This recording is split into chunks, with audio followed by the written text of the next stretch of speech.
Welcome to our channel. Before we get started, please consider liking and subscribing so we can bring more stories like this to you. I've lived most of my life in the UK, retiring as an accountant after 40-odd years of number crunching.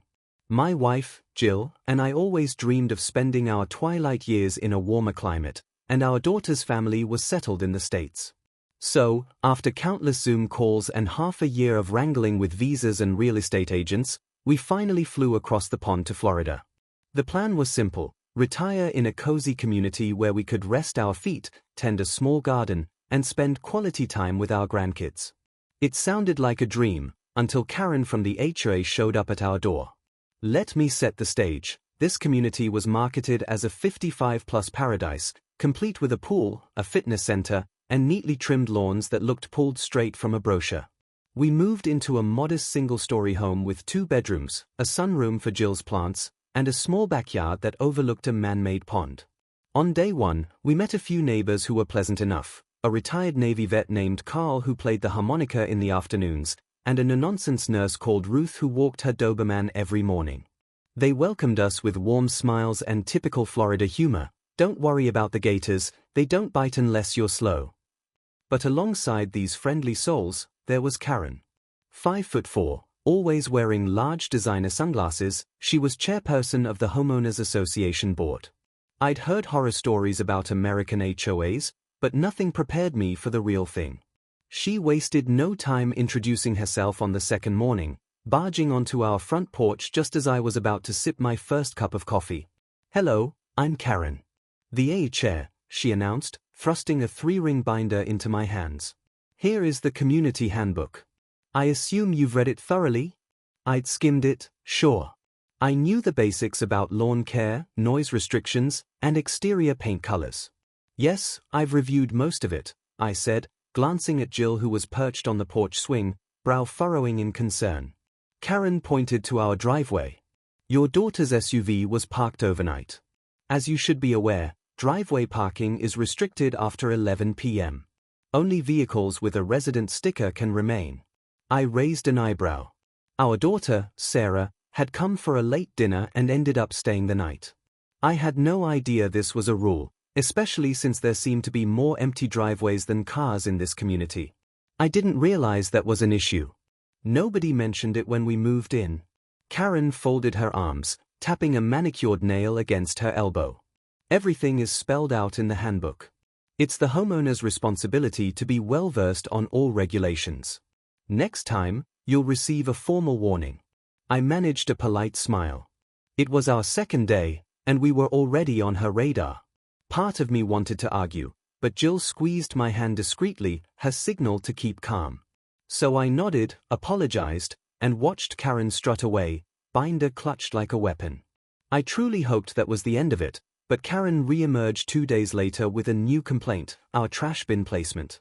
According to her, it should have been precisely 3 feet away from the curb, not 2. I measured. "You're off by a foot," she declared, frowning at the black bin sitting on our driveway. I thought she was joking. But Karen did not joke.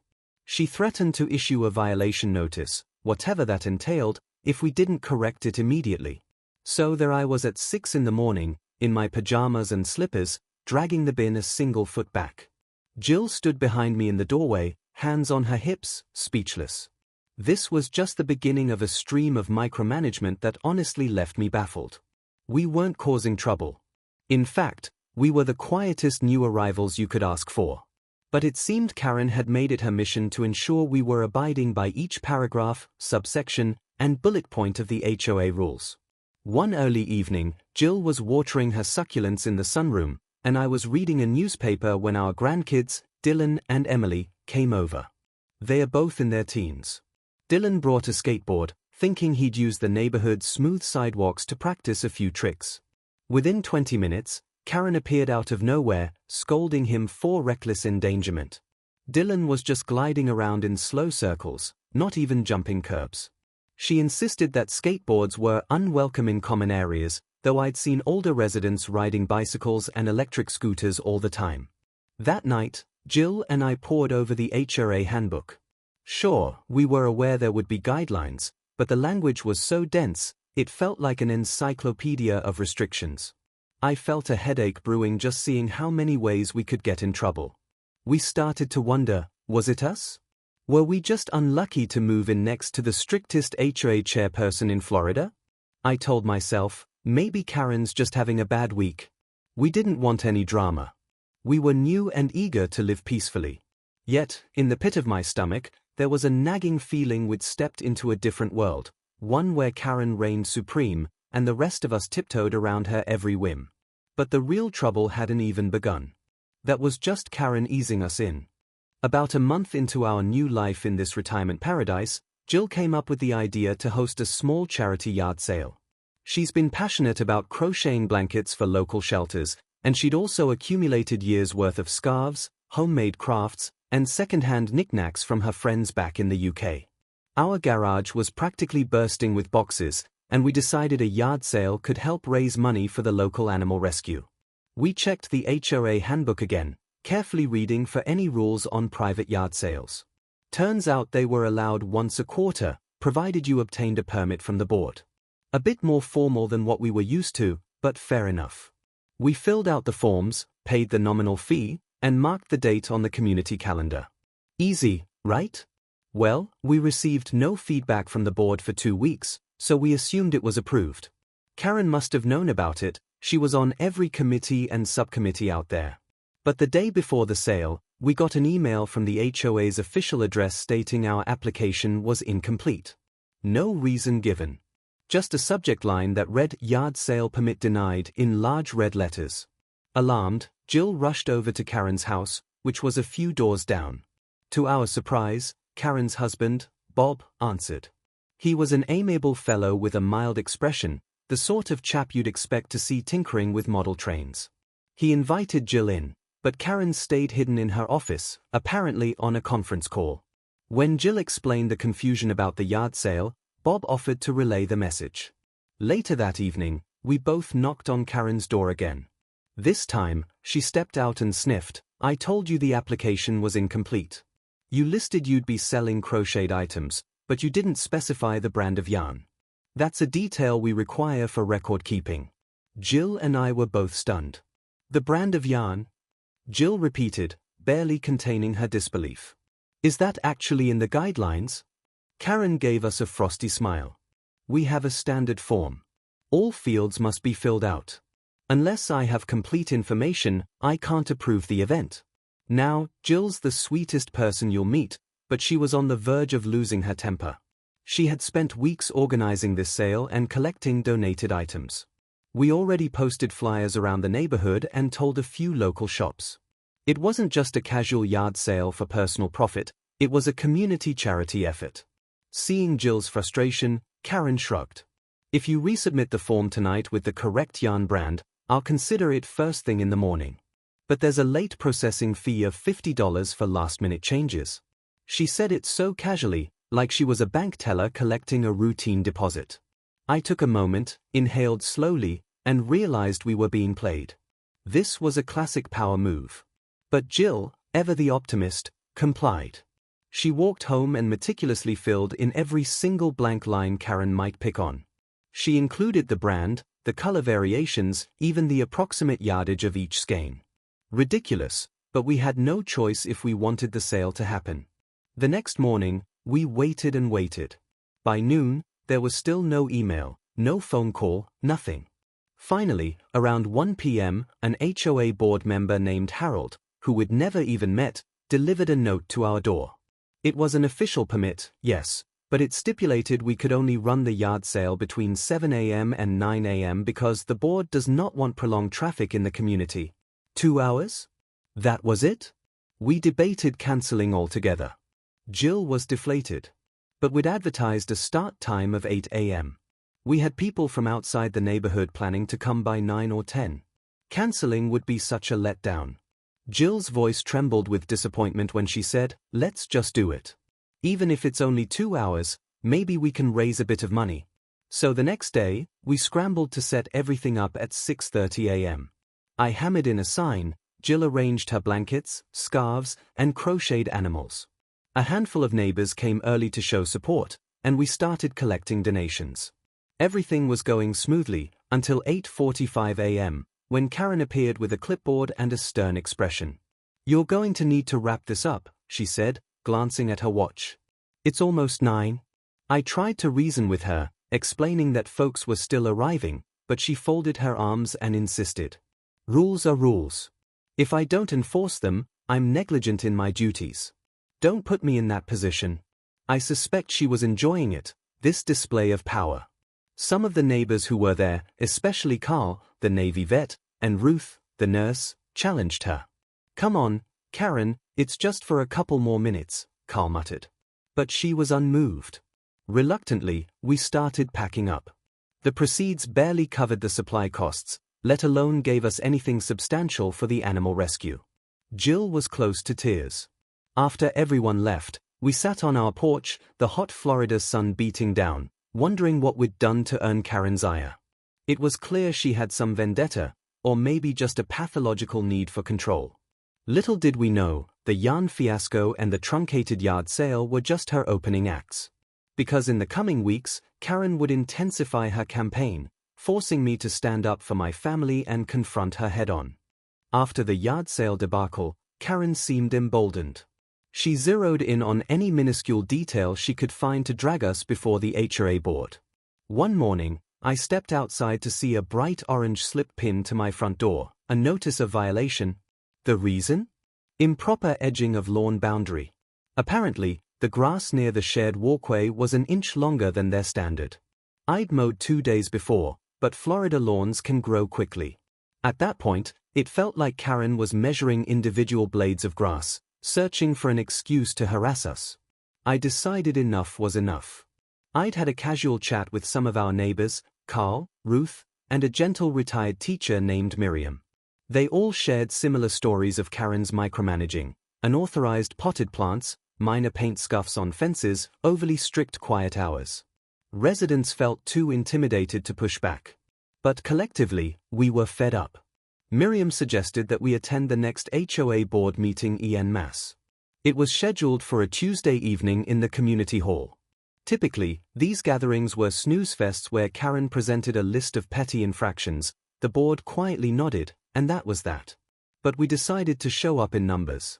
Between me, Jill, and a handful of neighbors who'd been on the receiving end of Karen's nitpicking, we had a small but determined group. When the meeting started, Karen sat at the front table with 3 other board members, Harold, the same fellow who delivered our 2-hour yard sale permit, a timid woman named Jean, and a bored-looking man in his 70s who introduced himself simply as Mac. The official agenda covered typical items like the landscaping budget and pool maintenance schedules. But then Karen announced, "We have a growing concern about covenant violations. I'd like to propose stricter fines and an expedited enforcement process." That was our cue. I raised my hand. "Before we jump to stricter fines, can we address some of the complaints residents have about the current enforcement methods?" Karen glared at me, but she forced a tight-lipped smile. "Certainly, we always welcome feedback, Mr. Robinson. Please keep it concise." I stood up, glancing around at my neighbors for support. "We believe the enforcement is becoming excessive and arbitrary. Many of us have received notices for minor or trivial issues, like the specific brand of yarn sold at a charity sale, or grass being 1 inch taller than an arbitrary standard. It feels more like harassment than maintaining community standards." Carl chimed in. "And the yard sale fiasco? That was for a good cause. We could have raised much more if it hadn't been limited to 2 hours." Karen let out a curt laugh. "All events must adhere to the rules. If you had read the guidelines thoroughly, you'd know that." I spotted Mac at the table, fiddling with his pen, seemingly uneasy. So I pressed on. "With respect, we did read the handbook. Nowhere does it list yarn brands or 2-hour yard sale limits. These rules were decided by you unilaterally, or so it seems. At the very least, they weren't communicated clearly, leaving new residents, and some long-time ones, confused and penalized." A murmur of agreement rippled through the small audience. For the first time, Karen looked flustered. She motioned to Harold for backup, but he avoided eye contact. Jean cleared her throat and glanced down at her notes. I took the opportunity to propose something bold. "I'd like to request an audit of the HOA's rulemaking and enforcement procedures." We should form a committee of homeowners to review the processes, so that none of us feel targeted. Karen's face went red. An audit? That's completely unnecessary. The board functions perfectly well, and everything is transparent. If you have an issue, you can write an official letter. Miriam cut her off, her gentle voice carrying surprising authority. We've tried that. We either get no response or get buried in more arbitrary demands. We pay HOA dues, we have a right to be heard, and you can't govern by intimidation. The tension in the room was palpable. Mac, the older gentleman on the board, coughed and finally spoke up. A review committee might not be a bad idea, he said, looking Karen directly in the eye. We've had quite a few new complaints, Karen. Perhaps it's time we adopt a more structured approach to ensure fairness. Karen looked furious, but she couldn't override Mac's suggestion on the spot. He was the HOA treasurer, and apparently well respected around the community. Reluctantly, she mumbled something about considering the matter and adjourned the meeting soon after. In the days that followed, something fascinating happened. We learned that Karen had, for years, run the HOA almost single-handedly. Harold and Jean tended to agree with her to avoid confrontation, while Mac spent most of his time balancing the budget and wasn't involved in day-to-day management. Once we spoke out publicly, other residents felt emboldened to share their own experiences.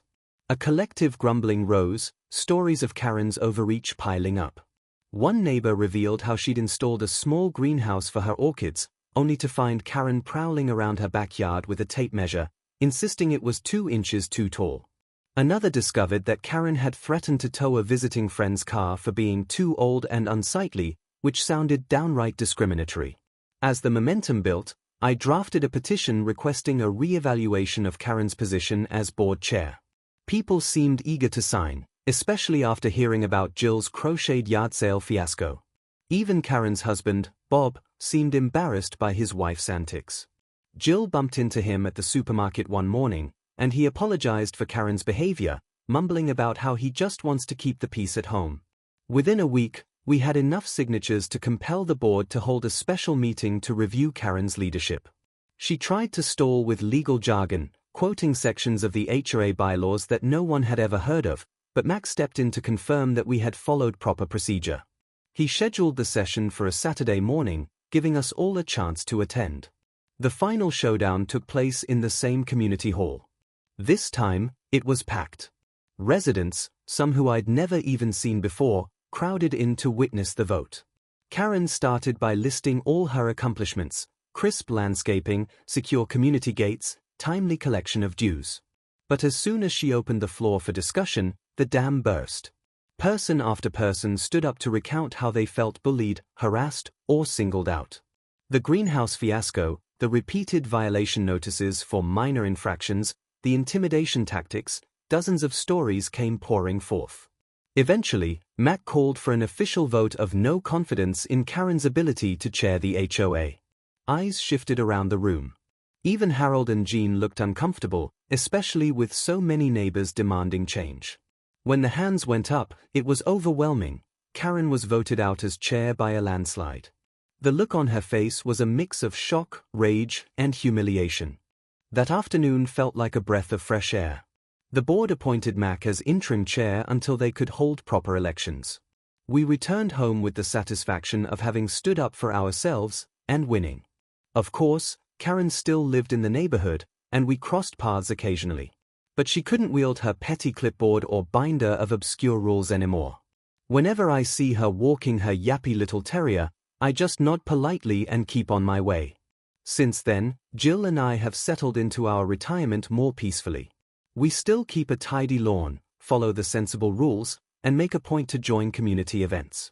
But thanks to that final showdown, our neighbors can enjoy their homes without fearing a Karen inspection at dawn. The best part?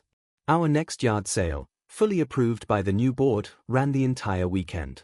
We raised over $1,000 for the animal shelter and crocheted more blankets than ever. We learned the hard way that sometimes, to find real peace, you have to stand up to tyranny, even if it's just over crocheted yarn and an extra inch of grass. And in the end, the community is stronger for it.